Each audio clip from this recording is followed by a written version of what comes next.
Bom dia, pessoal. Eu me chamo Lilian, eu sou profissional de cibersegurança e hoje eu vou falar sobre higiene digital.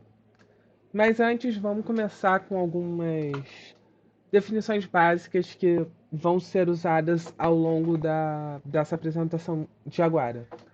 Primeiro, OSINT, Open Source Intelligence, que significa basicamente informações obtidas de fontes públicas. Internet. Se você pesquisou alguma coisa na internet, apareceu alguma informação, ela é considerada pública. GeoInt, que é a Geolocation Intelligence, que consiste em você obter informações a partir ou relacionadas à localização geográfica do alvo. EMINT, Image Intelligence, que consiste em você obter informações a partir de imagens do alvo. Nós temos SOMEINT ou SMINT, que é Social Media Intelligence, que é o ramo da inteligência que estuda justamente como você obtém o máximo de informações possíveis a partir de mídias sociais do alvo. Human Intelligence, HUMINT, que é basicamente engenharia social, como você convence as pessoas a te darem as informações que você quer. São inteligências de fontes humanas.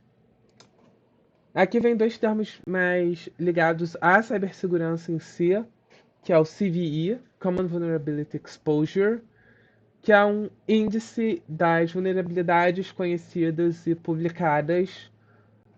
Muitos pesquisadores dedicam suas vidas a publicar esse tipo de informação online. Obviamente, existem regras, existem procedimentos e existe um código de ética bem rigoroso quanto a isso. Inclusive, pode dar cadeia se você não seguir o protocolo. E Zero Days, que são vulnerabilidades desconhecidas. Por exemplo, a gente teve recentemente o ataque da do Log4j, que é uma biblioteca que era uma Zero Day quando começou a ser usada, ou seja, ninguém sabia que essa vulnerabilidade existia, ninguém publicamente falava sobre essa vulnerabilidade, pelo menos, e os hackers conseguiram explorar ela de forma que os alvos tiveram 0 dias de aviso antecipado que aquilo era um problema. E o que diabos é higiene digital? É o ato de se preservar de germes digitais ou malware. Por exemplo, você não divide a sua escova de dentes com ninguém, pelo menos eu espero que não faça. Você não reutiliza a escova de dentes.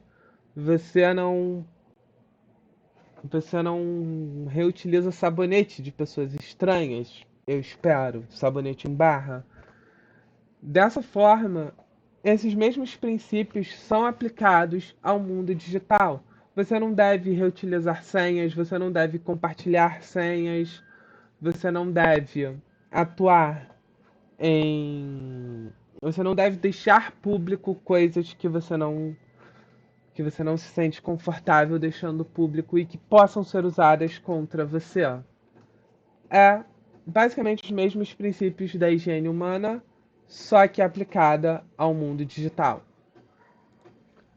Quais são os riscos de uma má higiene digital? Os riscos da má higiene física todos sabemos que é ficar doentes. Mas e a má higiene digital? Bom, o primeiro risco é o vazamento de dados. O segundo risco é o roubo de identidade, roubo de contas digitais e desvio financeiro. Como que essas coisas acontecem? Vazamento de dados, você pode ter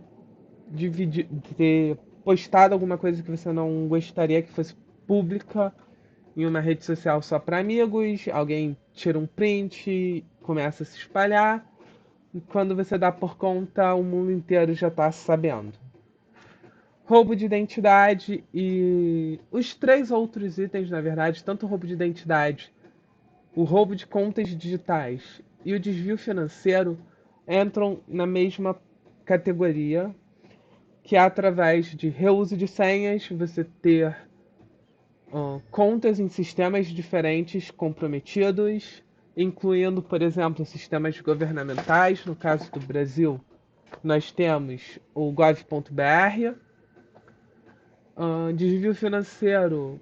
Se você, por acaso, clicar em um link malicioso e tiver um malware instalado no seu dispositivo móvel, um hacker, um cybercriminoso pode usar esse malware para ter acesso aos tokens de autenticação multifator do seu aplicativo do banco no seu celular e com isso desviar dinheiro da sua conta bancária. O que caracteriza a higiene digital é uma das melhores perguntas que podem ser feitas. Primeiro, senhas. Vamos por ordem de prioridade. Em senhas, não reutilizar, não compartilhar, senhas fortes, não usar padrões conhecidos, por exemplo, sequências numéricas. Por sequências numéricas, eu também incluo aquelas sequências matemáticas que eu sei que muita gente aí que está me assistindo agora usa, tá? Tô olhando para vocês e estou apontando o dedo sim, não pode fazer isso. Digo, poder até pode, mas você vai ser hackeado. Não usar padrões de teclado, por exemplo, QWERTY 7410 é um outro exemplo muito bom do que não se usar. Não usar dados pessoais, por exemplo, data de nascimento, data de casamento, aniversário do cônjuge, data de nascimento do cônjuge, dos filhos, nomes. Tudo isso é muito fácil de uma terceira pessoa, de um cyberatacante, obter através de engenharia social e OSINT. Portanto, é uma péssima ideia. Quanto a redes sociais, que é um dos maiores vetores de cyberataques atualmente, não poste nada que possa ser usado contra você. Por exemplo, vou dar um exemplo bem tosco aqui.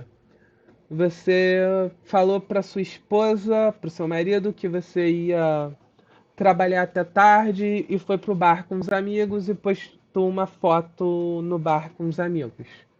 Claro que isso é um exemplo bem esdrúxulo, porque eu não acho que alguma pessoa ia ela mesma postar a foto, mas isso vai acabar vazando, isso é só um exemplo. Não poste informações que possam te localizar. Essa é uma parte bem delicada, porque se tiver pessoas dedicadas a te localizar e a te expor, elas vão conseguir eventualmente. O seu trabalho é fazer com que o custo que elas tenham não vale a pena o retorno. Nesse caso, nós temos, por exemplo, se você estiver viajando em um país estrangeiro, não tem tanto problema. Se você não é uma pessoa que faz questão de manter um certo nível de anonimidade em algumas situações. Mas, por exemplo, já houve casos de hackers que tiveram sua identidade revelada, sofreram o chamado doxing, porque estavam viajando e postaram tweets que falavam onde eles estavam e fizeram check-ins em uma conta que eles usavam como hackers, que eles não queriam aquela identidade revelada, e acabaram descobrindo quem era. E dados pessoais? Dados pessoais, telefone, e-mail pessoal, dados de documento, não preciso nem falar, né? CPF, RG, não postem isso em redes sociais. Isso vai vazar e você vai ter um problema muito sério, legal, nas suas mãos, porque vão usar isso para roubar a sua identidade. E-mails. Utilize e-mails seguros. E não, para quem está perguntando, o Gmail não é um e-mail seguro, nem Outlook, nem Yahoo, nem nenhum desses. E-mails seguros são criptografados em tráfego e em repouso. No caso, esses e-mails que eu citei não são nenhum dos dois. O e-mail que eu costumo usar para assuntos sensíveis é o ProtonMail. 2. Manter um histórico de mensagens criptografado. Ou seja, os dados em repouso, os e-mails que você já recebeu, mantenha-os criptografados. Porque isso já diminui o risco de caso alguém que tenha acesso àquela sua caixa de entrada consiga, de fato, ter alguma informação legível a partir daquilo. Mensageiros instantâneos, utilize criptografia de ponta a ponta e coloque uma senha no aplicativo. Inclusive, eu tenho uma história engraçada sobre não colocar senhas em aplicativos. Muitos anos atrás, eu estava em um relacionamento sério, né? Tava namorando uma menina já há um ano e pouco. Só que o relacionamento estava em um momento de crise, relacionamentos passam por isso. Eu resolvi desabafar com uma amiga e nesse processo a minha namorada tinha acesso ao meu telefone, ao meu WhatsApp. E basicamente no dia seguinte dessa conversa, minha namorada na época pegou meu WhatsApp, viu a conversa, o que acabou levando a uma discussão bem séria e ao término do relacionamento, que sinceramente não era o que eu queria, eu só queria desabafar. O que só mostra que, ainda que você não tenha nada a esconder, você ter informações vazadas podem ser tiradas de contexto, podem ter efeitos não previstos. Então, criptografe e coloque uma senha no aplicativo. E, no âmbito geral, não abrir links de desconhecidos, não abrir links que você não conheça o destino daquele link e não divulgar as suas informações de contato pessoais publicamente. Não saia divulgando seu telefone no Facebook publicamente. Não saia divulgando e-mails pessoais publicamente. Isso vai dar problema eventualmente. É garantido. Aqui só vou entrar em algumas explicações sobre o que é criptografia de ponta a ponta e sobre senhas fortes na sequência. Criptografia de ponta a ponta basicamente quer dizer que as informações saem criptografadas do seu dispositivo e só são descriptografadas no destino. Todo o trajeto delas, elas estão cifradas, elas estão de uma forma que são ilegíveis. E isso é importante porque, primeiro, você impede que o seu provedor de internet, o ISP, leia o conteúdo das mensagens. Você impede que algum hacker que esteja monitorando a internet, monitorando o tráfego de dados onde você está conectado à rede, intercepte e leia aquele conteúdo. E, como um todo, impede que pessoas não autorizadas leiam aquele conteúdo, porque só o destinatário legítimo da mensagem vai ter a chave para decriptar aquilo. Que criptografia usar é uma das perguntas mais feitas. Primeiro é preciso esclarecer que existem dois tipos de criptografia. Existe o hashing e existe a criptografia de dupla via. Hashing basicamente é uma assinatura digital. Ela garante que os dados daquele documento, daquele arquivo digital, não foram adulterados. Os algoritmos mais comuns de hash hoje em dia são o MD5 e o SHA-512. Atualmente, a Critical Infrastructure Security Agency, a CISA americana, aprovou o uso de uma outra biblioteca para hashing, para assinatura digital, chamada Crystals Dilithium. E criptografia, no caso, eu só coloquei as de chave assimétrica, porque as de chave simétrica já são, por padrão, inseguras. Chave assimétrica basicamente quer dizer que vocês têm duas chaves, uma pública e uma privada. Você envia a sua pública para quem quiser pegar. E essa pessoa vai usar a chave pública para encriptar as mensagens e te mandar. e você vai usar sua chave privada para decriptar elas, basicamente. E de chave assimétrica, a biblioteca mais comum, né, o algoritmo mais comum é o RSA, que pode ir de 1024 a 4096 bits por padrão. Eu, pessoalmente, não recomendo menos do que 3072 bits, uma vez que, com o poder computacional que a gente tem hoje disponível, já são fáceis de serem quebrados 1024 e 2048 bits. E, novamente, a CISA também aprovou a Crystal Kyber para chave assimétrica recentemente. A diferença entre a Crystals Dilithium e a Crystals Kyber em relação às outras é que elas são consideradas criptografias pós-quantum. Ou seja, elas são criptografias que são resistentes a ataques feitos por algoritmos em computadores quânticos. E isso já entra em um outro aspecto que mais pra frente eu vou fazer uma apresentação falando sobre, mas o que é importante saber é que computação quântica quebra algumas das regras de P igual de PNP, que são coisas determinísticas e não determinísticas. E com isso ela meio que torna quase todos os algoritmos de criptografia existentes hoje inúteis. Um computador quântico consegue quebrar criptografias em segundos, dependendo do algoritmo. E por isso teve toda uma época, teve anos de diversos matemáticos, físicos, engenheiros de software desenvolvendo bibliotecas que sejam seguras à computação quântica. E senhas fortes e fracas?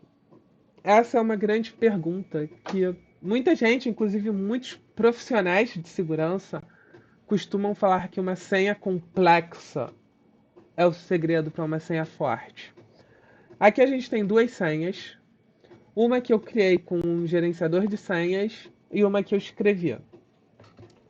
A senha que eu criei com o gerenciador de senhas, ela tem um grau de complexidade alto, ela tem números, letras minúsculas, letras maiúsculas, caracteres especiais, e ela tem um tamanho considerável até. E ela vai demorar 2 milhões de anos para ser quebrada, de acordo com o site que eu consultei. Do outro lado, nós temos uma senha extremamente fácil de se lembrar. The dragon took the treasure before you. É uma frase. Isso pode ser inclusive contextualizado para o tipo de site que você está criando aquela senha. Isso torna muito mais fácil de você se lembrar daquela senha. Ela também é bem maior, uma vez que é uma frase. E tem um nível de complexidade também razoavelmente elevado, só removendo os caracteres especiais. E essa senha demoraria 7 decilhões de anos.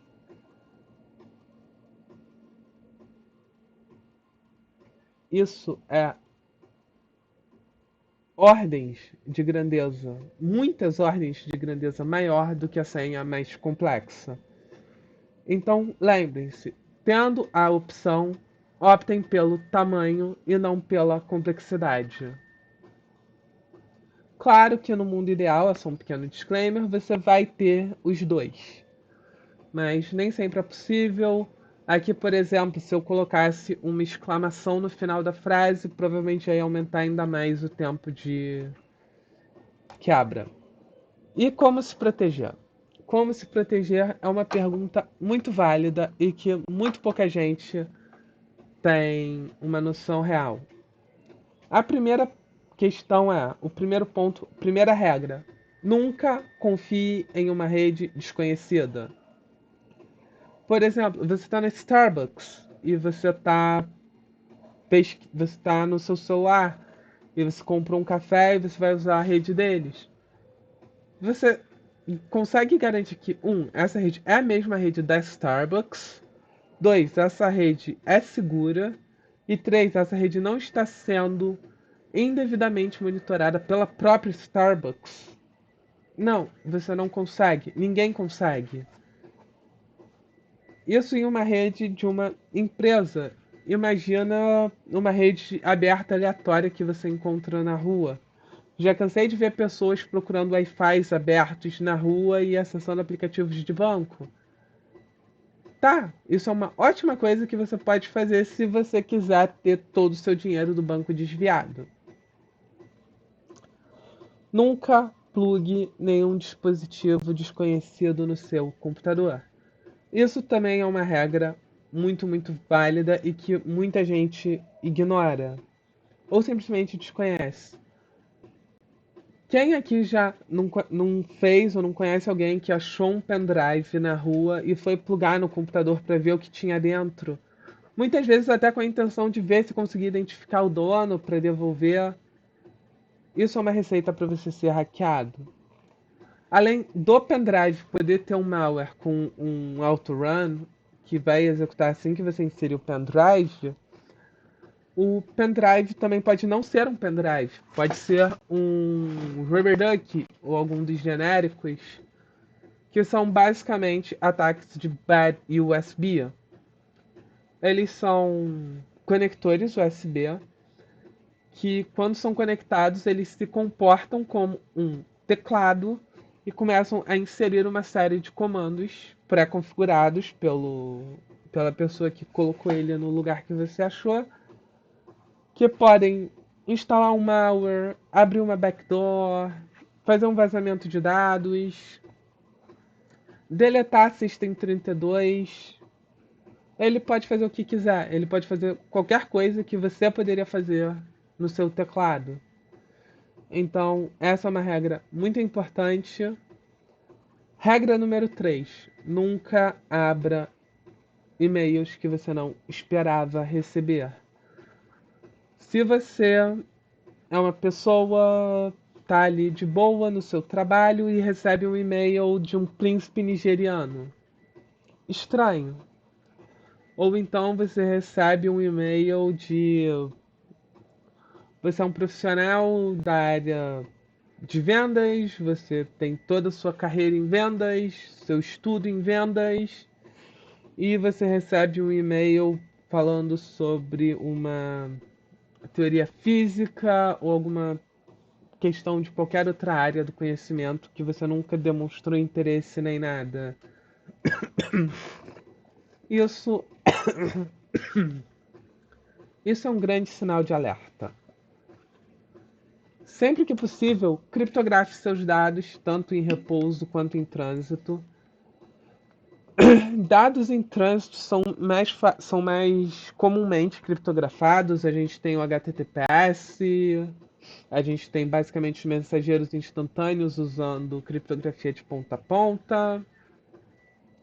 Em repouso, no entanto, não é tão comum. Inclusive, existem vários sites que armazenam senhas em texto puro, o que tem uma tendência a ser bem complicado se houver um vazamento de dados. Em caso de suspeita que em caso de suspeita que seu computador esteja comprometido, desconecte-o imediatamente da sua rede local. Uma das maiores causas de malware se espalharem por toda uma rede corporativa é a demora do incident responders a desconectar aquela máquina. Se você tem um malware, seja um ransomware, seja qualquer outro tipo de malware, e você suspeita que tem uma máquina infectada, desconecte-a da rede.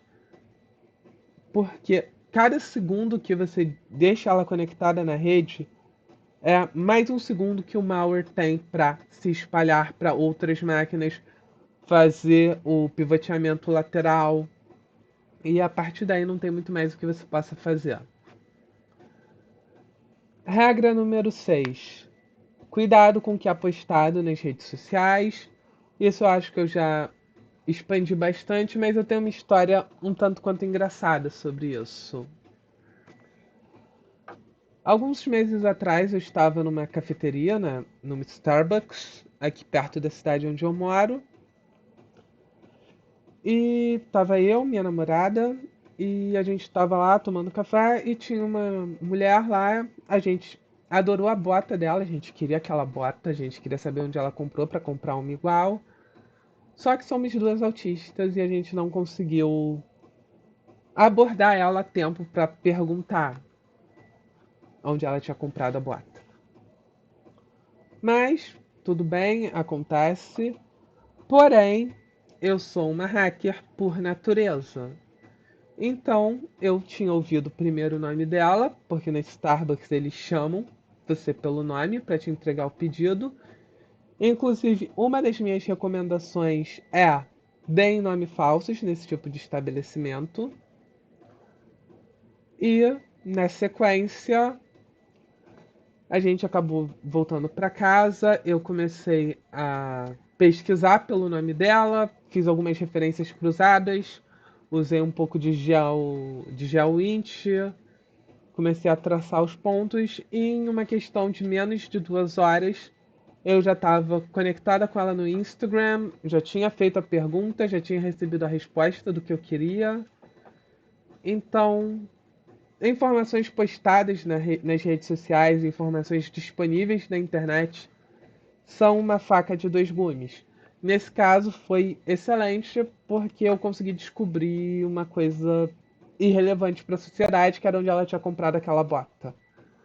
Porém, se eu fosse uma pessoa mal intencionada, eu poderia ter usado isso, começar a me aproximar dela e tentar bolar um ataque de engenharia social, tentar um ataque contra a empresa que ela trabalhava, enfim.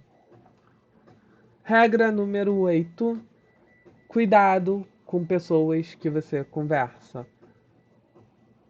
Eu sei que eu tô parecendo uma velhinha falando não fale com estranhos, mas eu não vou ser hipócrita, eu falo com estranhos o tempo todo, eu tô aqui gravando um vídeo falando com estranhos. Mas o ponto é, tome cuidado com as informações que você dá para essas pessoas. Porque você nunca sabe se alguém é legitimamente um potencial amigo, um potencial contato de networking, ou se é alguém que só está tentando se aproximar de você para dar um golpe de engenharia social, um estelionato, fazer um cybercrime contra a sua empresa, contra a empresa que você trabalha. Então, só cuidado, tá legal? Qualquer dúvida, pergunta, sugestão, dica, podem vir nos comentários ou vir no meu inbox. E é isso, pessoal. Muito obrigada pela paciência de todos. Beijinho, beijinho. Tchau, tchau!